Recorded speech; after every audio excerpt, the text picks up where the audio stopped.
Man, what is happening, my YouTube family? Of course, it is your boy B New coming at you on this Wednesday morning. Happy hump day to everybody. First and foremost, as always, just want to wish everybody positive vibrations and blessings to you all, whoever may be listening this morning or at any point. Positive vibrations to you. Hope you have a wonderful day and a wonderful week. So now that we got that out of the way, you already know what time it is. We got quite a little bit to talk about this morning. So on yesterday, we had a instant classic game, the second game of the Western Conference Finals, played out in the Valley of the Sun in the desert, with the Phoenix Suns going against the Los Angeles Clippers. Now, there's a lot of takeaways from that game that we're gonna get into. But one of the main things that I would like to touch on is the instant replay system. So, of course, after the game and during the course of the game, and even, late night, just media pundits and different talking heads and people on the radio and people on talk shows have just been giving the NBA hell regarding their replay system and how long it took during the course of that game. At the end of the game, just replaying everything and, giving Monty Williams the extra timeout because of the other replay, and people say they want to get it right and, things of that nature. And, I'm just going to say, and this is my opinion, and everybody has their own opinion and they're free to speak on that. Now, let's just say on that play when Devin Booker had an opportunity it was a great game because it's going back and forth. Paul George goes down, hits the amazing shot. Well, Devin Booker first came down, amazing shot. Bam, go up by one. Paul George come back, bam, up by one, responds.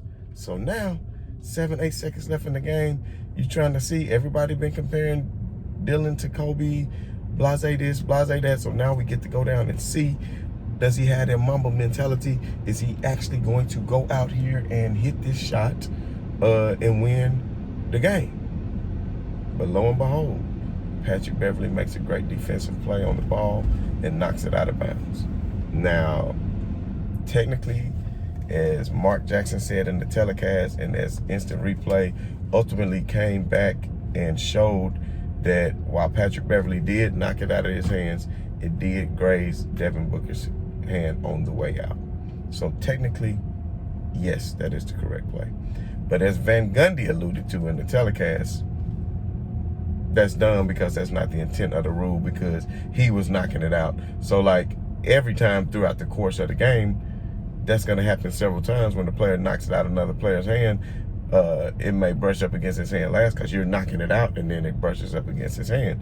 So from now on, every time somebody knocks the ball out of somebody's hand, are you going to call it the other play? Is the other team now awarded the ball? The team that knocked it out of their hands because you're just grazing? Well, you don't really know because you can't put it in a frame by frame and just review it in super slow motion. You understand what I'm saying? Now, I'm not complaining and say, you got everybody who, the analytics people and people like that who gonna say, well, that was the right call, because technically that's what it did. All the people that's very technical, that's what they're gonna say. Well, technically that was the right call. But a lot of people miss this point, and this is the point that I want to bring up. The point that I want to bring up is, just because Pat Beverley says review something doesn't mean you have to review it. The replay system is great. The referees need to grow some heart, or cojones, or whatever the hell you want to call it. They need to grow it, because at the end of the day, I don't care if a coach is screaming up and down, players screaming up and down, doing all this review, and sometimes LeBron do that, review. Sometimes everybody, they review. No, you're not the referee. We review if we deem it to be reviewable. Now, if the referee wanted to spook daddy and said, oh, and Pat Beverley like, review, I knew. And I seen one dude on the talk show said, great job on Pat Beverley, because Pat Beverley knew it was off on Booker. He knew it was off on Booker, and he said review it. How the hell he know? He know he knocked it out, and he thought, well, maybe it could be. Shit, how you know he just didn't want a break? Everybody fatigued at the end of the game. So, of course, it went out of bounds. Review, because Pat Bev said so. No, take the ball, call the play over and say, out of bounds. This is the call, I'm sticking to it. Nobody got time for that. Now, if you want to save your coach's challenge for a review and the coach would have used that challenge for a review, then that's fine. Let the coach use the challenge. And maybe instead of 1, give them 2. Especially in the playoffs, up it from 1 to 2. Then that'll solve that. So, at the same token, while Pat Bell doing all that review, then he did the same thing at the end of the game, which allowed Phoenix to drop that play. So he thought, review, you're going to get the ball back. Bro, it wasn't even close. It wasn't even close. Why the hell did they even review that? Why did they review it? Just because an ugly person asks you to do something and they think they hard, that don't mean that you got to go do it. You understand what I'm saying? If Jones come, barking and yelling in my face, review, man, side out, bro. Keep it moving. Side out. That's how we do it. Side out. So, like all this other, please, just stop it. Because Pat Bev, the very same one who, caused them to get the play, is the very same one who cost them the game, causing them to get the other replay. All because he said so. The referees, it's on the referee's discretion. Then let the league and the association deal with it after. Well, you should have reviewed that. So do you mean to tell me everything under 2 minutes, just when it goes out of bounds, every single thing is going to be reviewed? No. Only things that you think that you weren't quite sure on. That was the most horrible officiating I ever saw in my life. And then let's not to mention there's 2 other plays. There's another play and where Devin Booker was going to the hole. The guy reaches in on him, can't remember who it was, reached in on him, clearly fouled him on the arm. When he fouled D-Book on the arm, D-Book came loose and his elbow hit Pat Bev. And everybody said Pat Bev was flogging the bread. He showed the blood. Of course, he did get hit. But the referee didn't blow the whistle then. The referee blew the whistle first and was about to call a block. Go back and watch it. He blew the whistle. He was about to call the block. But then he seen Pat Bev well to the floor. And then he didn't call nothing. How in the hell can you call nothing? How can you call nothing and then go review nothing? So, of course, you didn't make the call. You didn't say charge. You didn't say block. You just blew the damn whistle. Now you're getting together talking. Now you over here, you got to review it. Man, stop being so damn scary. If you blow the whistle, call what the hell you was going to be calling. So what if you would have called the block? Then challenge it after that. But if you notice, the foul came before. There was a foul to Devin Booker arm, causing him to lose the ball, which caused him to hit Pat Bev in the face. So the first foul was on the Clippers and not on that of Devin Booker. So that was egregious. That was terrible. And then another play, that was a terrible call. When Phoenix was forced to call timeout, when Paul George came up behind Devin Booker and was bear hugging him, trying to get the ball, and he arguing like that's supposed to be a jump ball. How's that supposed to be a jump ball? When you behind me and you reaching around my body to grab the ball.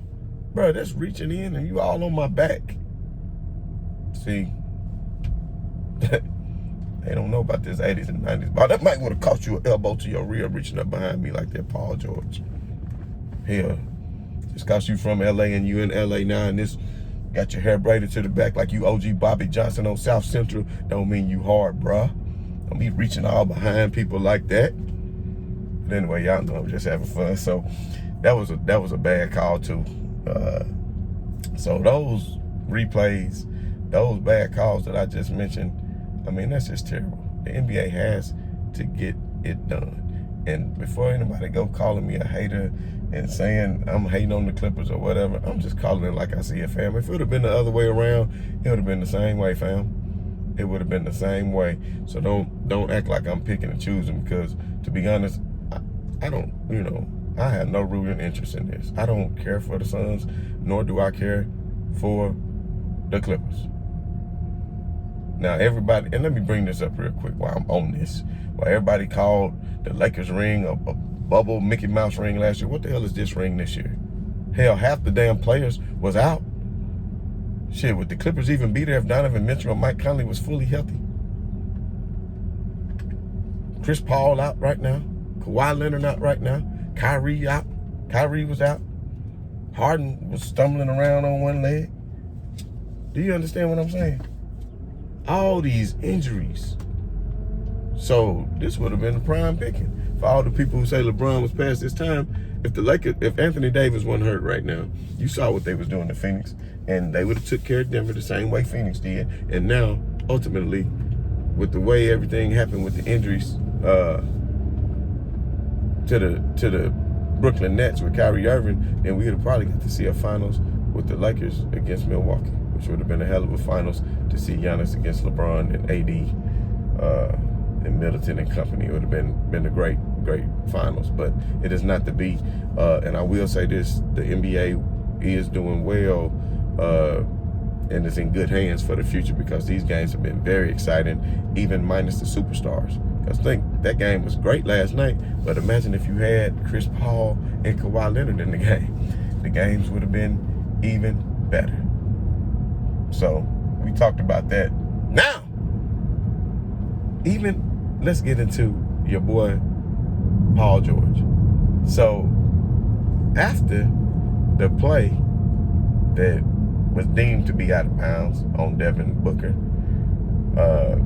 then they end up getting the foul on Paul George. Paul George has the opportunity to go down here and seal the game. He has an opportunity to go down here and seal the game. Not seal it, because, of course, you know, if he makes both of them, they only go up by 3. But if he makes both of them, the worst that could happen is overtime, unless you do a dumb 4-point play opportunity and foul a 3-point shooter, which there's not a likely chance that that's going to happen. That's not a likely chance that that's going to happen at all. So with all that being said, all Paul George has to do is make both free throws and put them up by 3. Then they have a great shot at winning that game. He missed the first one. Then, of course, he missed the second one. And Phoenix did a great job boxing out and making sure they got their rebound. And the thing is, if he would have made both, if he would have only just made one, even with the play the way it went down, the game would have went to double overtime, and we really would have had a good game. But, of course, he missed both of them and then come up in the clutch, which brings me and reminds me of something to everybody. Everybody knows in the 2016 championship, when Kyrie Irving hit that amazing shot to put the Cavs up by 3. It was an amazing shot. Now we all know Golden State is a great 3-point shooting team. So let's not forget when LeBron James went up for that high dunk and Draymond Green fouled him and knocked him to the ground and hurt his wrist. LeBron James still hit one out of those 2 free throws, making it a 4-point game. And when he made it a 4-point game, that sealed it. Because you can't hit a 4-point shot. You can't come back from 4 with 2 or 3 seconds left. So let's say LeBron James would have missed both of those free throws like Paul George did last night. If he would have missed both of those free throws, then Golden State would have had the opportunity to go down and hit a 3-point shot and tie the game and take it to double overtime. So let's just don't act like that free throw that he hit did not matter. People just poo-poo over that free throw and act like that shot was the game-winning shot with no time left.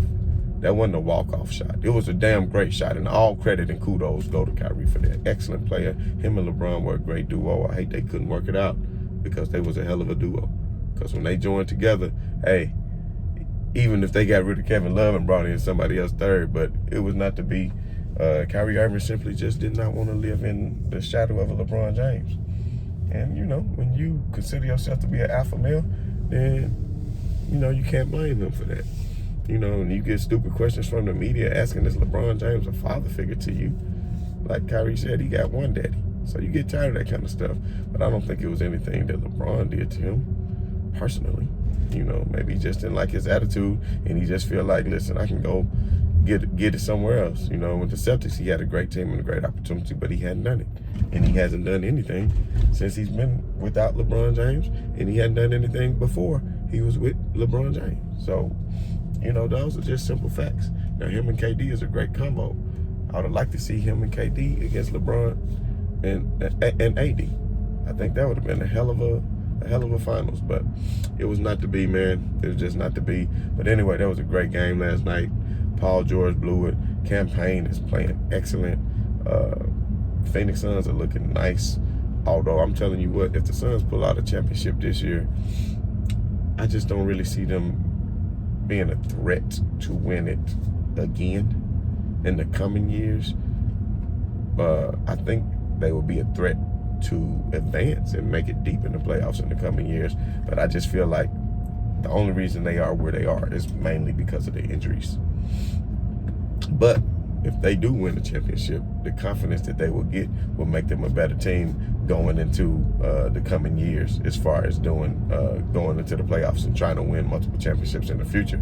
Now, and all depends on how Klay Thompson comes back next year, because if Klay Thompson can come back and look like how Kevin Durant looks, and he can go back to his old self, when you got a Draymond, a Klay, and a Steph, it makes a hell of a difference. I keep saying dynamic duo.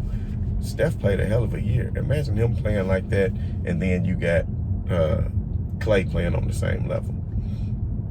I'm just telling you, there's a lot of good basketball left in Klay Thompson. I'm hoping.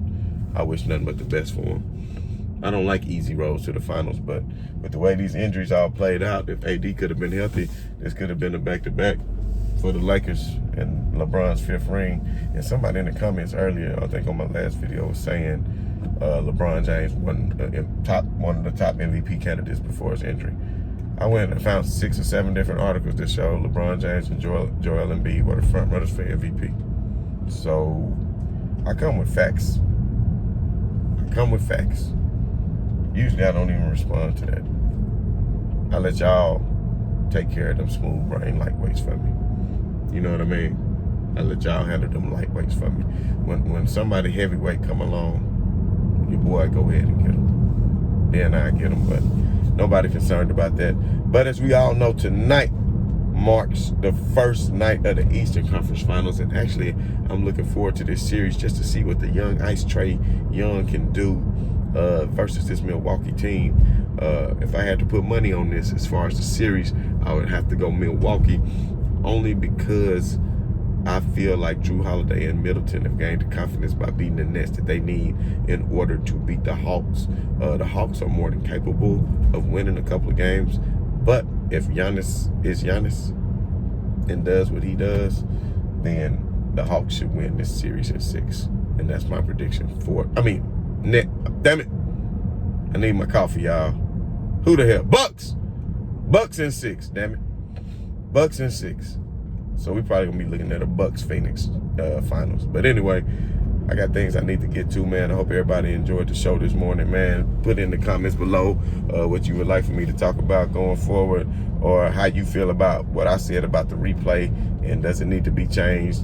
Put your opinion down. I mean, that's what it's all for. But at the end of the day, as always, man, right on to the real, and much love to them haters. I'm out.